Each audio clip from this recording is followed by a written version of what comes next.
भाइयों और बहनों, दोस्तों और दोस्तियों, प्रेमियों और प्रेमिकाओं, अभी सुबह नहीं हुई है, मैं अभी सो रहा हूँ। सपने देखने का मूड है। सपने में मैंने सोचा, जागने से पहले आप सबको गुड मॉर्निंग का मैसेज दे दूँ, तो गुड मॉर्निंग का मैसेज कर रहा हूँ।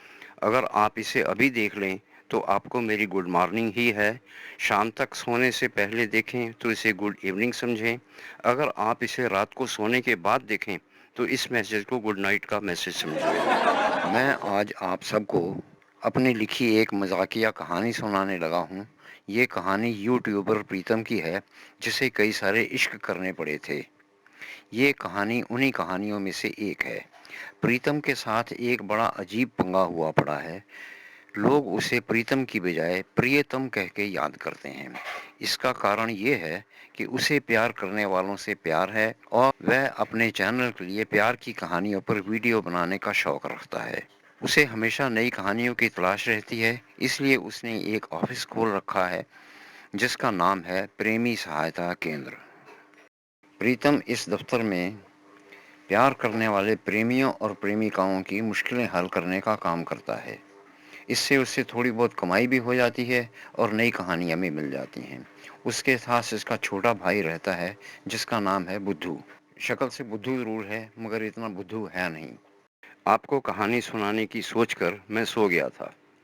बहुत देर सोने के बाद अब लगा है कि घर में बहुत शांति है, दिमाग भी ठीक है, सो मैंने आपको कहानी सुनाने के लिए माइक उठा लिया। कहानी में लोगों की बातें सुनाते हुए उन्हीं के स्टाइल में बोलने की कोशिश करूंगा, ताकि आप उनके मूड का भी मज़ा ले सकें। मेरी कहानी का टाइटल है तलाश-ए-इश्क और इसके पहले पार्ट का सब टाइटल है प्रिय ट्यूब। तो चलिए कहानी शुरू करते हैं। मैना ने अपनी मम्मी से खाने की प्लेट ली और सेंटर टेबल पर रखकर अपना फोन उठा लिया, तो उसकी मम्मी ने टोका, अरे पागल, पहले खाना तो खा ले। मैना ने उसे बताया, अरे मम्मी, आज प्रियतम का नया वीडियो आने वाला है। सुनकर उसकी मम्मी भी खुश होगी। अच्छा। मैना ने प्रियतम का चैनल प्रिय ट्यूब खोला, तो उसके नए वीडियो के पहले सीन में प्रीतम अपने पिता की बार्बर शॉप की सर्विस चेयर पर बैठा सोया हुआ दिखाई दिया। लगा वह कोई सपना देख रहा है। दुकान का शीशे का दरवाजा खुला और उसका अंतरंग मित्र कृष्णा अंदर आया। आहट से प्रीतम की आंख खुली तो कृष्णा ने उससे कहा, अरे प्रियतम, नींद आ रही है तो घर जाके आराम से सो जाओ, कोई जरूरत नहीं है। अकेला बैठा था, पता ही नहीं लगा कब झपकी आ गई। बुद्धू कहाँ गया है? मैंने उसे कोई मैगजीन लेने भेजा है। कहानियां पढ़ने के लिए? हाँ, दुकान पर बैठे काफी खाली वक्त मिल जाता है, कुछ पढ़ता रहूंगा तो कोई ना कोई नई कहानी सूझ जाएगी। बात तो तुम्हारी ठीक है। कहते हुए कृष्णा दूसरी सर्विस सीट पर बैठ गया, तो प्रीतम अपनी सीट से उतरकर उसके बालों में चुम्पी करने लगा। तुम्हारे बालों का स्टाइल बना दूं? और बिना उसका जवाब सुने उसके बालों की सेटिंग करने लगा। कृष्णा अपने सेल फोन पर एक वीडियो गेम खेलने लगा और उसे बताने लगा, आज सुबह से मूड कुछ अजीब सा हुआ पड़ा है, कुछ अच्छा ही नहीं लग रहा। किसी ने कुछ उल्टा सीधा कह दिया होगा? नहीं यार, किसी ने कुछ नहीं कहा। सुबह आंख ही उखड़े हुए मूड में खुली थी। प्रीतम ने चुटकी ली।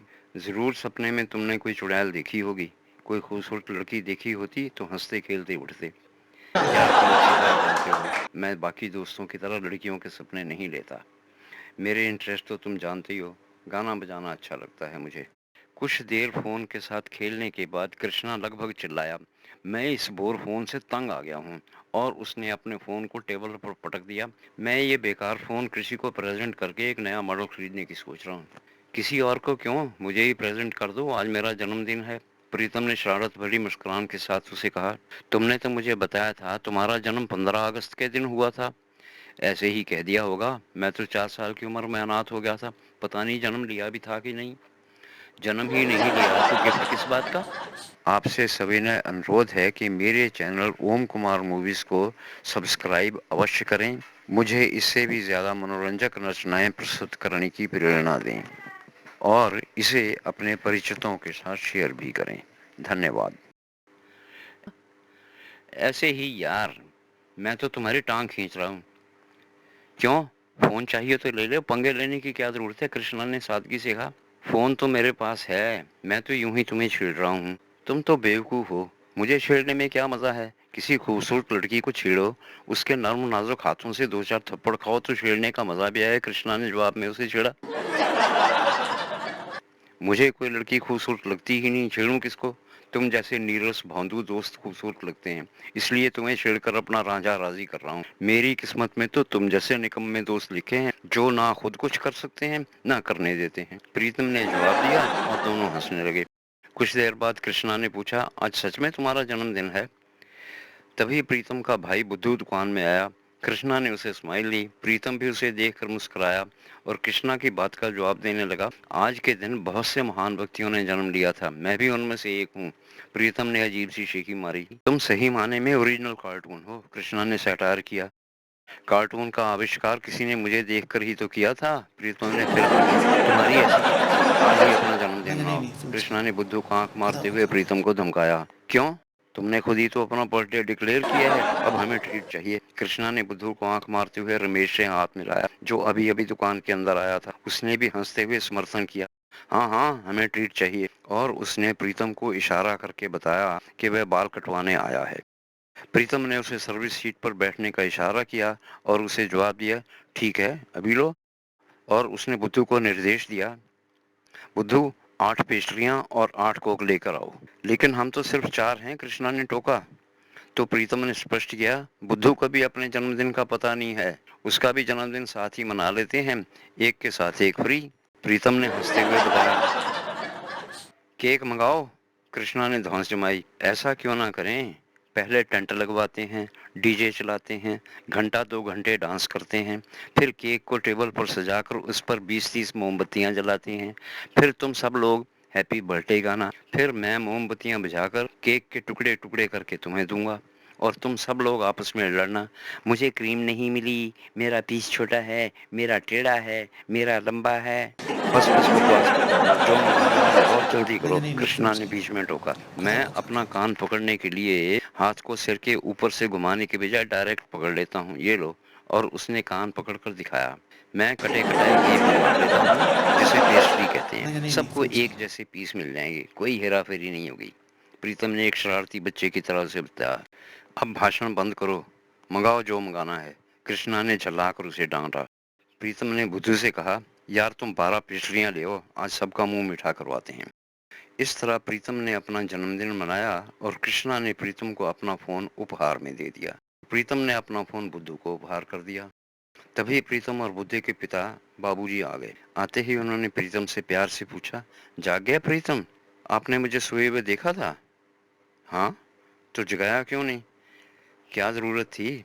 मैंने चुपके से शीशे का दरवाजा बंद किया और चला गया। तुम्हें नींद आ रही है तो घर जाके सो जाओ। कोई जरूरत नहीं बाबूजी। तो यहीं बैठोगे? हाँ बाबूजी, आप बेफिक्र रहो, मैं मज़े में हूँ। पता नहीं क्यों झपकी आ गई थी। प्रीतम ने उन्हें बताया और पेस्ट्रियों का डब्बा उनके आगे किया। ये क्या है? मैंने कृष्णा के साथ शरारत की थी, उसे यूं ही कह दिया आज मेरा बर्थडे है, तो उसने केक की डिमांड कर दी। मैंने केक की जगह पेस्ट्रियां मंगा ली। आप साथ में कोई कोल्ड ड्रिंक लोगे? नहीं बेटा, उसकी ज़रूरत नहीं है, मैंने चाय मंगवाई है। और एक पेस्ट्री लेकर खाने लगे। तभी चाय वाला चाय दे गया, बाबूजी चाय पीने लगे। प्रीतम ने रमेश की तरफ ध्यान दिया, जिसके बाल वह बना रहा था, और पूछा, मैंने तुम्हें जो रोल दिया था उसकी प्रैक्टिस कर रहे हो? हाँ कर तो रहा हूँ, लेकिन अकेले प्रैक्टिस करके दीवारों को दिखाना पागलपन सा लगता है, उसका कोई मतलब ही नहीं है, पता ही नहीं चलता मैं क्या कर रहा हूँ। उस चरित्र में अपने आप को ढालने की जरूरत होती है जिसे निभाना होता है, बुद्धू ने समझाया। प्रीतम ने मजाक उड़ाया, इसे इतना मेहनत करने की जरूरत नहीं है, इसने एक बेवकूफ लड़के का रोल ही तो करना है, ये जो करेगा सब चल जाएगा। मैं बेवकूफ ना होता तो यहाँ बैठा होता, तो क्या तुम टॉम क्रूज बने हॉलीवुड में होते, किसी अक्लमंद का रोल करता। प्रीतम ने बात बदली, वह तो सच्चाई है, छोड़ो इसे, ये बताओ क्या प्रॉब्लम है? रमेश ने बताया, मैं तो अपनी तरफ से रोल में आने की पूरी कोशिश करता हूँ, लेकिन कोई देखकर बताने वाला ना हो तो कैसे जान सकता हूँ ठीक कर रहा हूँ कि नहीं।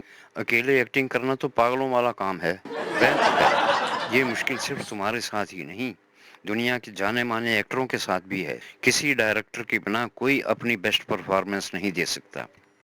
रमेश ने जानना चाहा, इसका मतलब है हम भी अपनी बेस्ट एक्टिंग नहीं कर सकेंगे? तुम हमारे डायरेक्टर हो, इसका कोई इलाज क्यों नहीं करते? तुम सभी को एक एक्टिंग वर्कशॉप चाहिए। तुम्हारी परफॉर्मेंस को चमकाने की जरूरत है। बूट पॉलिश की तरह रमेश ने शरारत की। आपसे सविनय अनुरोध है कि मेरे चैनल ओम कुमार मूवीज को सब्सक्राइब अवश्य करें। मुझे इससे भी ज्यादा मनोरंजक रचनाएं प्रस्तुत करने की प्रेरणा दें और इसे अपने परिचितों के साथ शेयर भी करें। धन्यवाद। प्रीतम ने उसके सिर को दोनों हाथों से रगड़ते हुए बताया, हाँ, बूट पॉलिश की तरह। अच्छी तरह रगड़ा खाने के बाद ही तुम लोग अच्छी एक्टिंग कर सकते हो। कोई तुम्हारी हरकतों पर नजर रख के गाइड करने वाला तुम्हारे सर पर खड़ा होना चाहिए, जो तुम्हें लगातार समझाता रहे किधर को टेढ़े होना है, कैसी शक्ल बनानी है, कैमरे के सामने कैसे आना है, कैसे बोलना है। तो तुम वर्कशॉप शुरू कर लो। प्रीतम ने उसे बताया, नहीं कर सकता। उसके लिए मुझे दुकान छोड़नी पड़ेगी और मैं बाबूजी को अकेला छोड़ना नहीं चाहता। वह अकेले सारा काम नहीं कर पाएंगे। एक्टिंग की वर्कशॉप पर बुद्धू को लगा दो, रमेश ने सुझाव दिया। प्रीतम ने उसे एक सच्चाई बताई। डायरेक्टर का एक्टरों पर ऐसा कंट्रोल होना चाहिए कि वो उसकी इंस्ट्रक्शंस पर बिना बकवास किए अमल करें। तुम्हारी टोली में सब एक से एक बढ़कर बदमाश हैं। कौन मानेगा उस सीधे साधे लड़के की इंस्ट्रक्शन? तुम लोग तो मजाक उड़ा उड़ा के उसे पागल कर दोगे। रमेश ने बचाव किया, यार दोस्त आपस में हंसी मजाक नहीं करेंगे तो क्या शमशान घाट में जाकर भूतों से करेंगे? प्रीतम एक हल्की सी चपत उसके सर पर मारते हुए कहने लगा, तुम लोग तो अपने माता पिता का मजाक उड़ाने से भी बाज नहीं आते। मेरे पापा दरवाजे की ओट में से मेरी मम्मी को आंख मार रहे थे। ये बात उस दिन तुम ही सबको बता रहे थे ना। ऐसे कमीने हो तुम लोग। एक बात याद रखना, मैं अपने बाबूजी की पूजा करता हूँ। अगर कभी किसी ने उनका मजाक उड़ाने की कोशिश की तो सर गंजा करके अनुपम खेर बना दूंगा। कहते हुए उसने चप्पल उतार कर उसे दिखाई। मेरी चप्पल देख लो, सॉलिड सोल वाली चप्पल है। बाबूजी का तो हम सब सम्मान करते हैं, उनके बारे में कभी किसी को कुछ कहते सुना है कभी? सब जानते हैं ना प्रीतम क्या करेगा, इसलिए सीधे रहते हो। बुद्धू जैसे सीधे लड़के को तुम लोग उल्टा लटका दोगे। फिलहाल तो बेचारा बुद्धू है, फिर तो पागल हो जाएगा। तुम्हारी बदमाशियों से तंग आकर बेचारा सिवाय रोने के और कुछ कर ही नहीं पाएगा। मैं तुम सबकी नस नस से वाकिफ हूँ। प्रीतम ने उसका कान खींचा। रमेश ने कुछ देर रुककर सलाह दी, बाबूजी के लिए कोई हेल्पर रख लो और हमारे साथ लग जाओ। उसका वेतन भी तो देना पड़ेगा। वह कौन तुम्हारा भूत देगा? प्रीतम ने कुछ तीखी आवाज में उससे पूछा। कुछ देर खामोशी रही, फिर रमेश ने सुझाव दिया, अपने काम के लिए एक फीस फिक्स कर लो।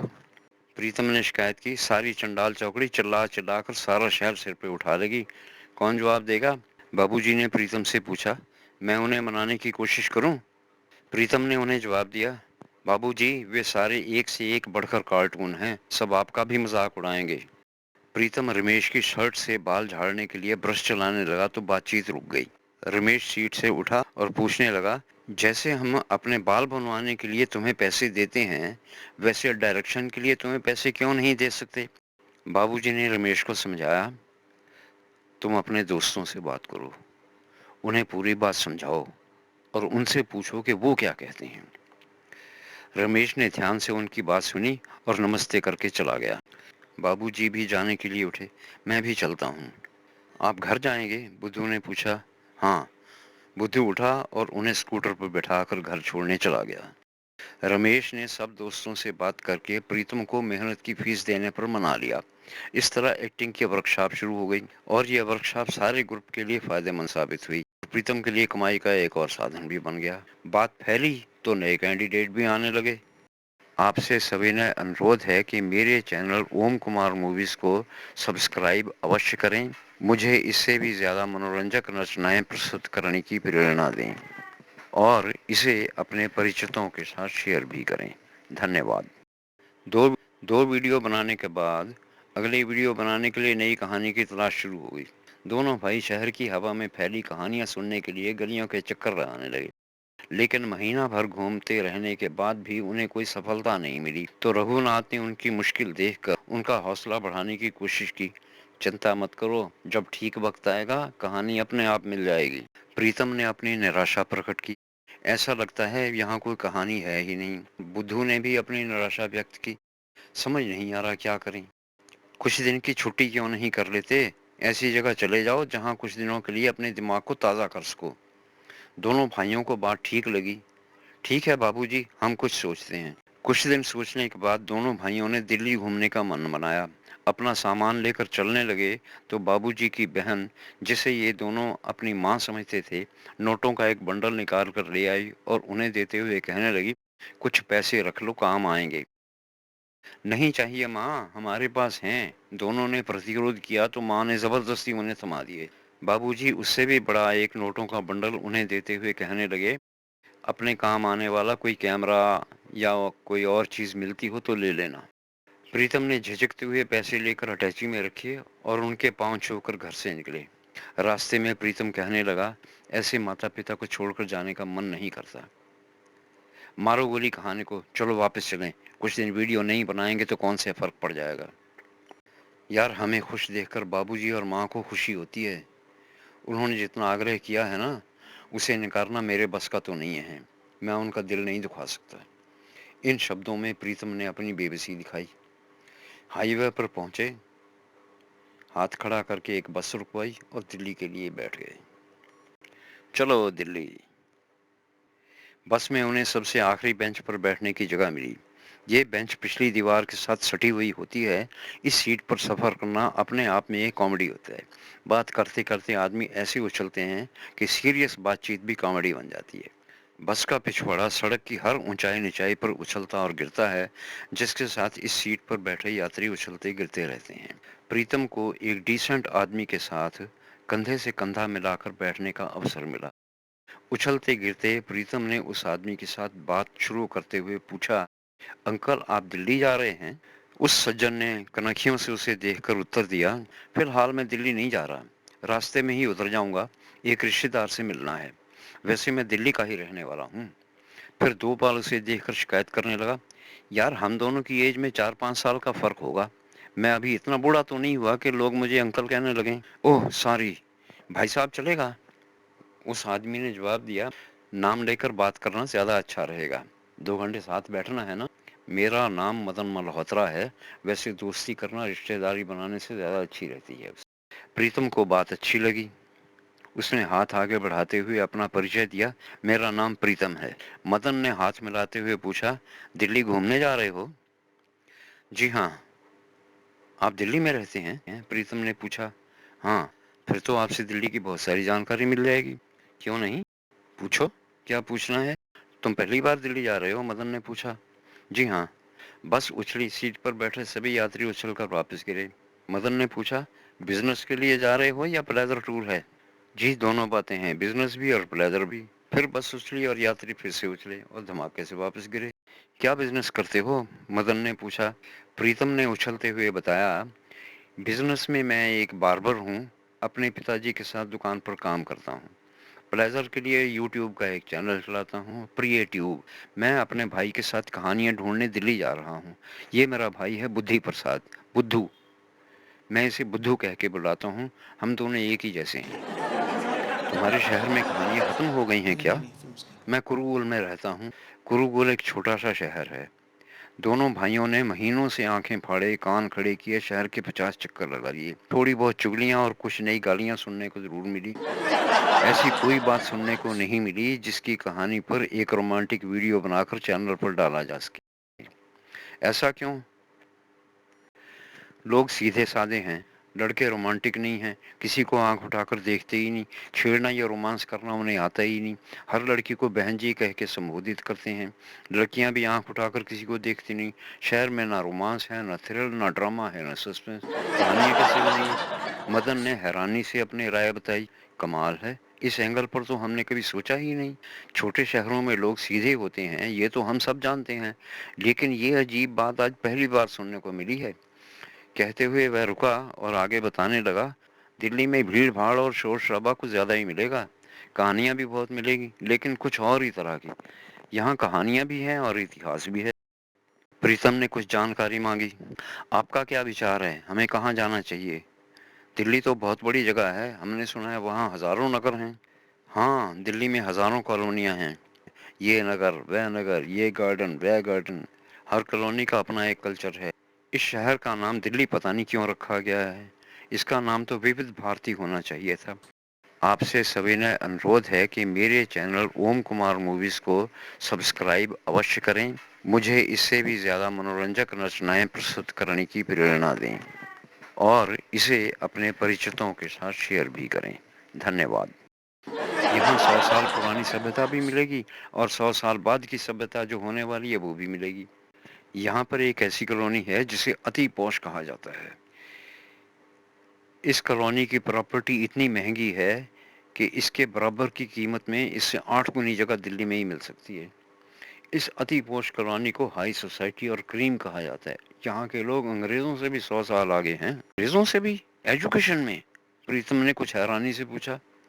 मदन ने उसे समझाते हुए बताया, अरे नहीं, इन देसी अंग्रेजों को अंग्रेजी में चाहे 2 और 2 4 करने ना आते हों, शक्ल चाहे गंवार आदिवासियों जैसी ही क्यों ना हो, लेकिन सदियों से इंग्लैंड अमेरिका में रहने वाले लोगों की तरह लचक लचक के टूटी फूटी अंग्रेजी में बात करते हैं। सब्जी में नमक डाल के कहेंगे, मैंने सब्जी में साल्ट डाल दिया है। हिंदी के सेंटेंस में नमक का नाम इंग्लिश में बोलकर समझते हैं कि इंग्लिश में बात की है। ऐसे हैं ये लोग। जब तक इंग्लिश का अगला शब्द समझ नहीं आता, एंड एंड करते रहेंगे। ये है इनका फैशन, इनकी सभ्यता और इनका रिवाज। रिवाज या सभ्यता इनकी चाहे जो भी हो, अंग्रेजों ने भी वह कुछ नहीं किया होगा जो यहाँ के यंग लोग करते हैं। प्रीतम ने उत्सुकता से पूछा, ऐसा क्या करते हैं, जरा समझाइए। इंग्लैंड और अमेरिका में लड़के लड़कियां आपस में डेट करते हैं, जो उनके कल्चर या सभ्यता का हिस्सा है। ये रिवाज किस लिए बनाया गया, ये तो आज तक समझ नहीं आया। जबकि एक कहावत है, a girl at the age of 16 is worth throwing into a well if she does not date. लेकिन यहाँ के लड़के लड़कियां डेट करते हैं 10 मिनट खेल करने के लिए, एक दूसरे का नाम भी नहीं पूछते और खेल लेते हैं।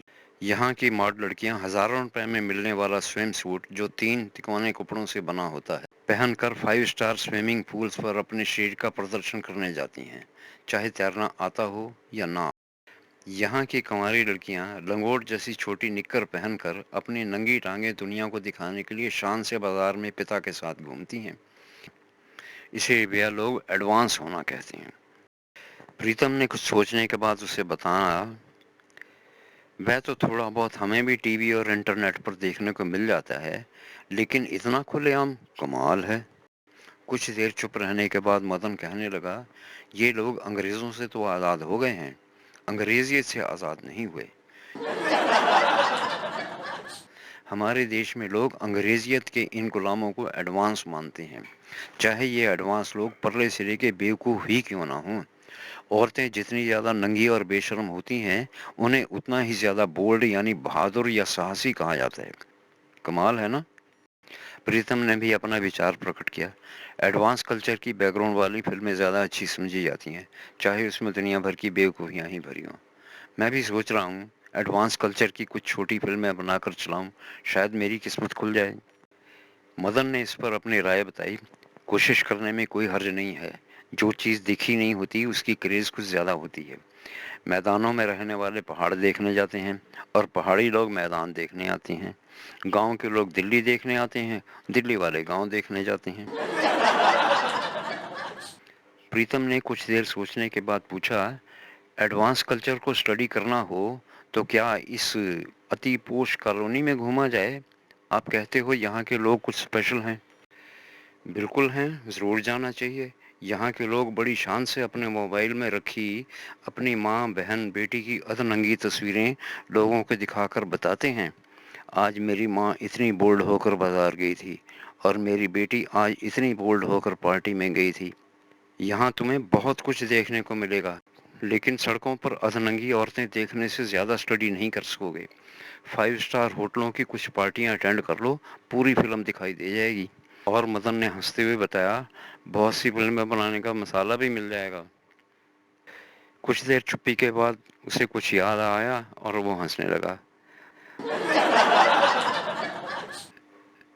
प्रीतम कुछ हैरान सा होकर उसकी तरफ देखने लगा। मदन को उसके चेहरे पर आया हुआ प्रश्न चिन्ह दिखाई दिया, तो उसे बताने लगा, ऐसी फिल्म बनाओगे तो उसका नाम रखना अंग्रेजियत के गुलाम है। मैंने ऐसी जनरेशन का नाम यही रखा हुआ है। ये देसी लोग अपने आप को इम्पोर्टेड बनाने की कोशिश कर रहे हैं, जबकि अभी आधे अंग्रेज भी नहीं बन पाए। मेरे हिसाब से ये लोग 75% देसी हैं और 25% अंग्रेज बन पाए हैं। मेरा भांजा मुंबई में ऐसी ही एक देसी अंग्रेजी की गुलाम 25% अंग्रेज लड़की के बोलने का इतना दीवाना हो गया कि उसे ब्याह कर घर ले आया। वह लड़की ऐसी अजीब भाषा बोलती है कि सुनकर दिमाग घूम जाता है। बहुत गाढ़ी इंग्लिश बोलती है। प्रीतम ने थोड़ी हैरानी से पूछा। वह इंग्लिश नहीं, हिंग्लिश बोलती है। तुम लोग तो चैटिंग में हिंग्लिश लिखते हो ना, वह बोलती है। वह कैसे? मदन उसे बताने लगा।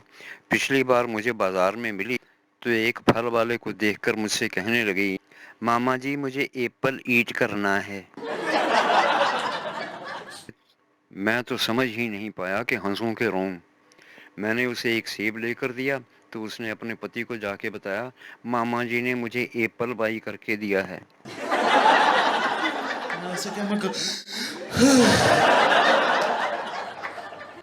ये तो आजकल की एडवांस कल्चर है, बताकर मदन हंसने लगा। कुछ देर हंसने के बाद मदन आगे कहने लगा, हाँ ये तो ही एडवांस कल्चर की बात। बैकवर्ड कल्चर की एक बात सुन।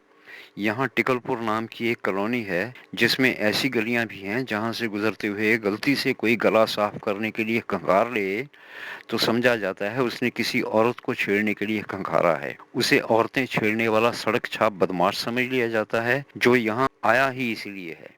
जहां जहां तक उसकी खंखार की आवाज पहुंचती है वहां वहां से लोग आकर मार मार कर उसकी हड्डियां पिलपिली कर देते हैं और क्लेम करते हैं कि यहाँ हमारी बहू बेटियां रहती हैं।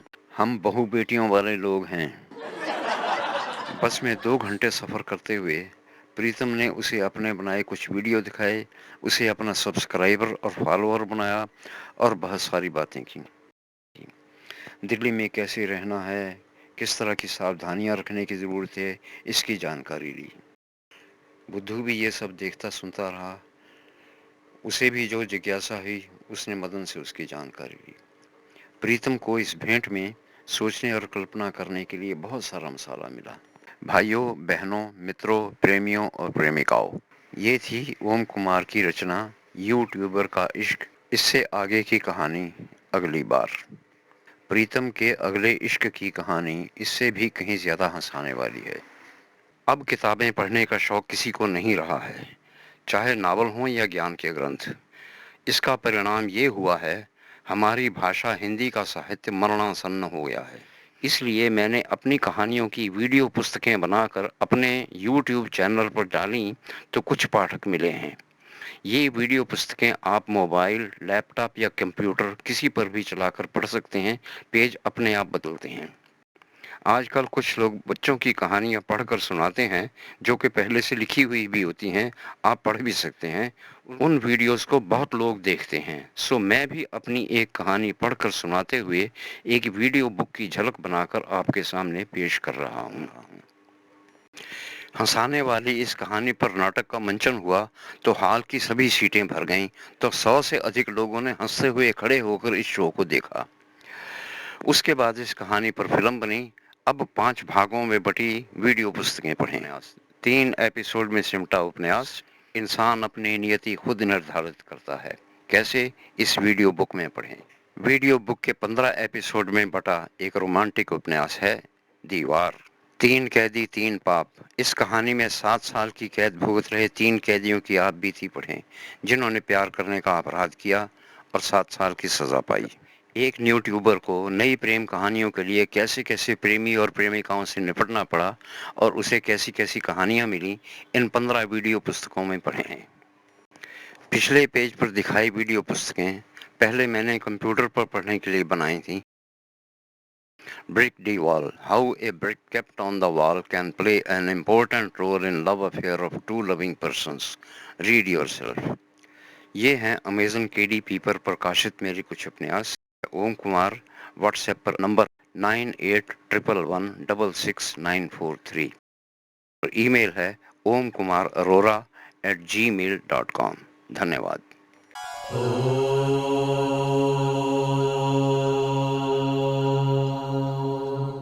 आपसे सविनय अनुरोध है कि मेरे चैनल ओम कुमार मूवीज़ को सब्सक्राइब अवश्य करें और मुझे इससे भी ज़्यादा मनोरंजक रचनाएँ प्रस्तुत करने की प्रेरणा दें।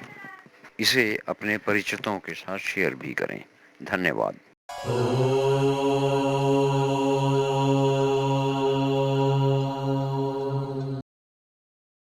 यहाँ क्लिक करें और अपनी पसंद का नावल पढ़ें या वीडियो देखें।